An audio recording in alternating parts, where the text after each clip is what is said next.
आप सभी का एक बार फिर से स्वागत है हमारे एक और नए ब्लॉग में। तो आज हम बात करेंगे HD 3385 के बारे में, उसके साथ बात करेंगे HI 1650 के बारे में, और उसी के साथ में हम डिस्कस करेंगे जो सिजेंटा की 7884 मक्के की वैरायटी है उसके बारे में भी डिस्कस करेंगे।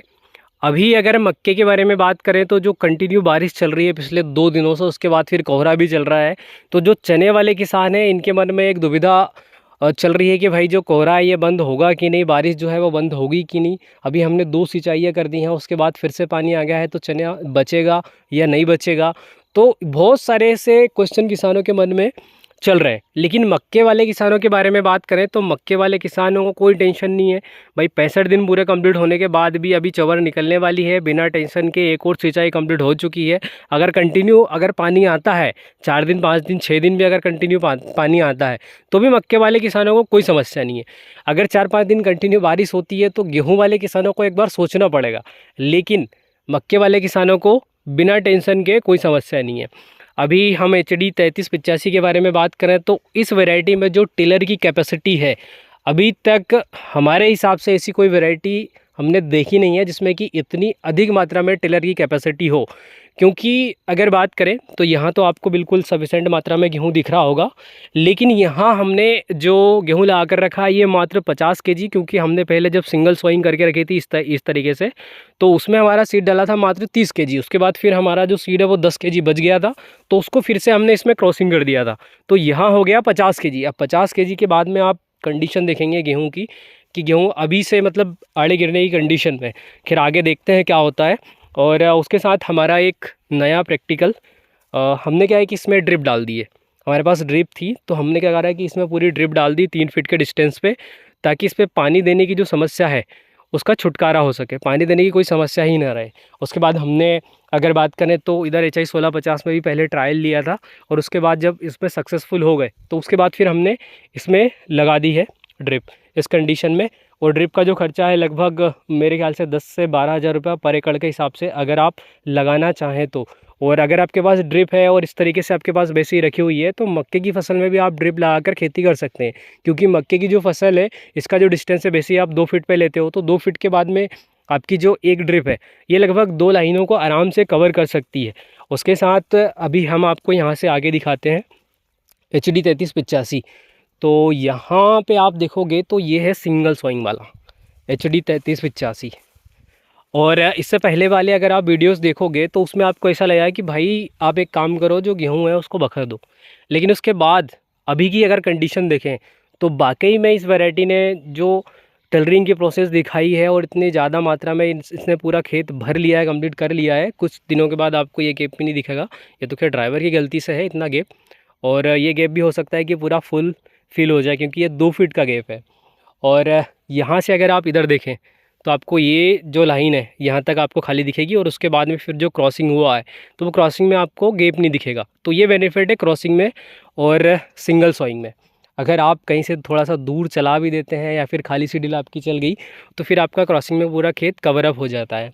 वैसे मेरा तो ये मानना है कि अगर आपके क्षेत्र में जो पद्धति चल रही है, जैसे कई किसानों ने कमेंट बॉक्स में कमेंट भी किया था कि जो सिंगल सोइंग वाला गेहूँ है उसका उत्पादन ज़्यादा निकलता है और सीड की क्वालिटी बेटर मिलती है। तो देखिए, अगर आपके यहाँ जैसे सिंगल सोइंग में हमने 50 kg प्रति एकड़ के हिसाब से सीडेड डाला है, तो आपको क्रॉसिंग में भी 50 kg प्रति एकड़ से हिसाब से ही सीडेड डालना है, आपको अधिक बढ़ाना नहीं है। एक्चुअल में होता क्या है कि 50 kg प्रति एकड़ के हिसाब से आप सिंगल सोइंग करते हो, उसके बाद जब क्रॉसिंग करते हो तो फिर वही 50 kg से आप क्रॉसिंग कर देते हो। ऐसी कंडीशन में प्लांट अप संख्या थोड़ी सी ज़्यादा हो जाती है। तो क्या है कि अगर आप क्रॉसिंग करना चाहें तो 25 kg प्रति एकड़ के हिसाब से पहले ऐसे लगा दें, फिर 25 kg प्रति एकड़ के हिसाब से ऐसा लगा दें, तो ये 50 kg हो जाएगा। तो जो एक पौधा है उसका डिस्टेंस चारों तरफ से 4 इंच का लगभग आइट साइड हो जाएगा। तो उसका जो डिस्टेंस है और जो एक पौधे को आइट साइड की जो जगह मिलेगी उसमें से न्यूट्रिएंट वैल्यू भी बहुत बढ़िया तरीके से उठाएगा, और उसमें आपको उत्पादन ही बढ़ कर आएगा।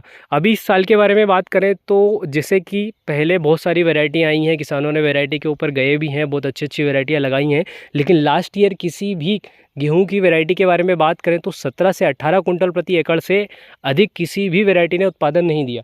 उसके बावजूद भी किसानों ने HI 1650, MSCS 6768, उसके बाद फिर HD 3385, बहुत सारी ऐसी जो वैरायटी है उनको चुनाव किया है। खैर नई वैरायटियों को चुनाव करना अच्छी बातें हैं और नई वैरायटी को चुनाव करना भी चाहिए।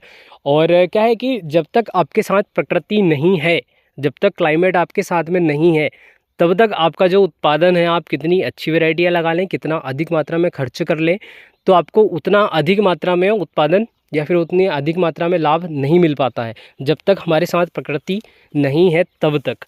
इस साल अगर देखें तो अभी तक जो क्लाइमेट है, अभी तक जो मौसम है, किसान के साथ में रहा है, तो लगभग सभी की फसल इस वर्ष बहुत बढ़िया रही है। आप मक्के की फसल ले लो, उसके बाद फिर अगर बात करें गेहूं की फसल ले लो, उसके बाद फिर चने में थोड़ी सी समस्या इस वर्ष अब इसी कंडीशन में आई है, लेकिन आगे जाके जो चने की फसल है उसमें भी थोड़ा बहुत सुधार होगा, क्योंकि अभी तक जो कंडीशंस थी बहुत बढ़िया तरीके से था।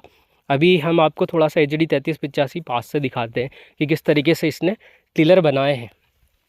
अब आप देख सकते हैं कि ये एक सिंगल पौधा है। अब सिंगल पौधे में दो पौधे हैं इसमें, और इसमें आप टिलर की कैपेसिटी देख सकते हैं। ये देखिए, ये सिंगल आप देख सकते हैं कि हमारा जो सीड रेट है ये कितना कम है, कितने कम सीड रेट में हमने HD 3385 को लगाया था।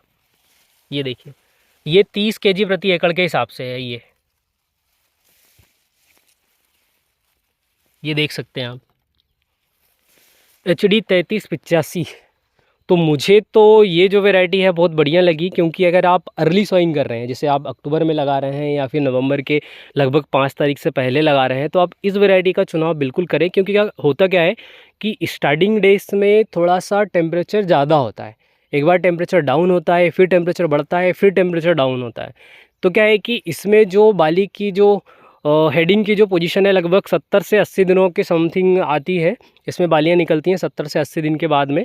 तो इसमें क्या होता है कि टिलरिंग की जो प्रोसेस है बहुत अधिक मात्रा में होती है, क्योंकि इसको समय थोड़ा सा अधिक मात्रा में मिलता है। अब क्या है कि पहले ये लगा के रखा था अपन ने, HD 3385 को पहले लगाया था, और उसके साथ में हमने लगाया था DBW 377। अब उसके बाद हमने लगाया था यहाँ पर HI 1650। अब हम आपको HI 1650 की कंडीशन दिखा देते हैं कि HI 1650 की कंडीशन क्या है। कुछ दिनों के बाद HI 1650 में, क्योंकि बाद में लगा था, लगभग 5 से 10 दिनों के बाद में लगा था, 5 दिन का समथिंग गैप है इसमें, लेकिन 3385 के बाद अगर आप HI 1650 की कंडीशन देखेंगे तो HI 1650 में आपको फ्लैग लीफ निकलना स्टार्ट हो चुकी है। इसमें ये देखिए, ये फ्लैग लीफ निकलना स्टार्ट हो चुकी है। तो इसमें कुछ दिनों के बाद में आपको इस वाले रकबे में HI 1650 में आपको बालियाँ निकलना स्टार्ट हो जाएगी, बालियाँ दिखना स्टार्ट हो जाएगी। तो ये जो वैरायटी है आपको टाइम से सॉइंग के लिए है, मतलब ये कि 1 नवंबर से लेकर लगभग 15 नवंबर के बीच में अगर आप इस वैरायटी को लगाते हैं तो इसका जो उत्पादन है ये सही तरीके से मिलता है, क्योंकि इस समय इसको पर्याप्त मात्रा में ठंडी मिलती है। तो इसकी जो फ्लैग लीफ है ये निकलने वाली है, ये देखिए, ये कंडीशन है इसकी। और ये जो कुछ साइड इफ़ेक्ट आपको दिख रहे हैं ये वाले, ये क्या होता है कि जब आप अपना पंप या फिर आपका ये जो कुप्पा वगैरह जो भी वेपन है आपके, आप अगर किसी और को देते हो और उसने क्या है कि मक्के में आपका हर्बिसाइड डाल दिया, उसके बाद फिर उसको साफ़ करके नहीं दिया, तो ये कंडीशन बनती है फिर। क्योंकि हमें तो आदत है कि हमारे जो वेपन रखे हुए हैं उठाओ और अप्लाई कर दो, तो ये समस्या बन जाती है। खैर, तो ये है हमारा HI 1650 का रकबा, और उसके बाद ये है हमारा HD 3385 का रकबा। तो और इसमें भी हमने ड्रिप लगा कर रखी है, ये देखिए, इसमें ये है एंड केप, और ये 3-3 फीट पे लगा कर रखा है हमने, और इसमें ये ब्लैक वाले जो पाइप हैं इनको लगाए हैं इस तरीके से।